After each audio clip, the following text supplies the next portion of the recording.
उसका नाम लिख दिया था। कि एक समस्या थी, उनको ध्यानपूर्वक सुना गया, करीब 5 मिनट मैंने ही सुना, उसने वीडियो बना के लाइव की, प्रेस स्टाफ ने उसको भी देखा।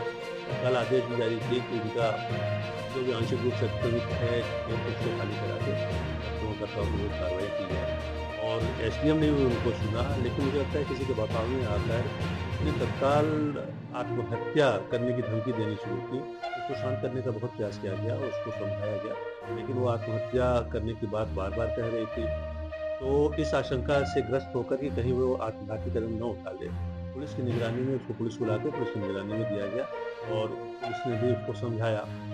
धीरे-धीरे उसका आवेग शांत हुआ तो उसको अपनी गलती समझ में आई, तो लगभग 2-3 घंटे के बाद वो क्षमा याचना करने लगी और उसको कुचल के वो छोड़ दिया गया।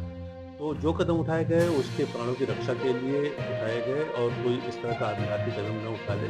मैनपुरी में पहले 1-2 घटनाएँ ऐसी हुई हैं हाल में ही, जहाँ पर दबाव बनाने के लिए लोगों ने आत्महत्या करने का प्रयास करना दिखाया और उससे माहौल ख़राब हुआ। साथ में वो लड़की जो थी वहाँ पर पब्लिक ट्रांसपोर्ट लोक व्यवस्था को भी भंग कर रही थी।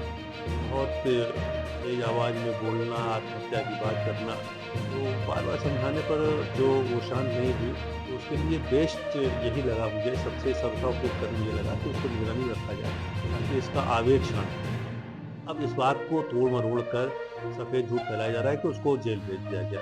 सच्चाई ये है कि उसकी समस्या पे कल ही राजस्व टीम गठित कर दी गई, कल भी राजस्व टीम उसके यहाँ गई थी और आज भी वो राजस्व टीम अपना काम कर रही है। मेरी समस्या अभी जब ये रिकॉर्ड हो रहा है तो पैमाइश हो चुकी होगी और उसको कब्ज़ा दिलाया जा चुका होगा। वो माँ-बेटी भी अपने घर पर हैं, कल ही से सकुशल हैं।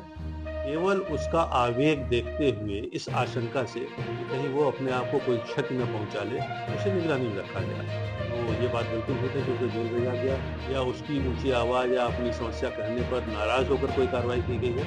ये बिल्कुल झूठ है, ये छवि खराब करी जा रही है। आप सहमत होंगे कि यहाँ पर जन समस्याओं के निस्तारण पर विशेष प्रयास किए जा रहे हैं और पिछले दिनों में इन समस्याओं में की गुणवत्ता में बहुत ही उत्तरोत्तर वृद्धि हुई है। उसकी गुणवत्ता मैं स्वयं जाकर मौके पर देखता हूँ, अपने अधिकारियों को भी दौड़ाता रहता हूँ और पब्लिक से भी ये कहना है, सामान्य जनता से, कि अपनी किसी भी समस्या को लेकर कभी भी मेरे पास आ सकते हैं, IGRS कोर्ट में शिकायत कर सकते हैं, उनकी समस्याओं का त्वरित निस्तारण होगा। और ऐसे लोगों से सावधान रहें जो आपको उकसा रहे हैं या बहकावे में ला रहे हैं, क्योंकि उनके लिए केवल अपना स्वार्थ सिद्ध करना प्रमुख है। आपकी समस्या से कुछ लेना देना नहीं है, आपकी समस्या का निस्तारण जिला प्रशासन और पुलिस ही करेगी। आप निसंकोच होकर आएँ और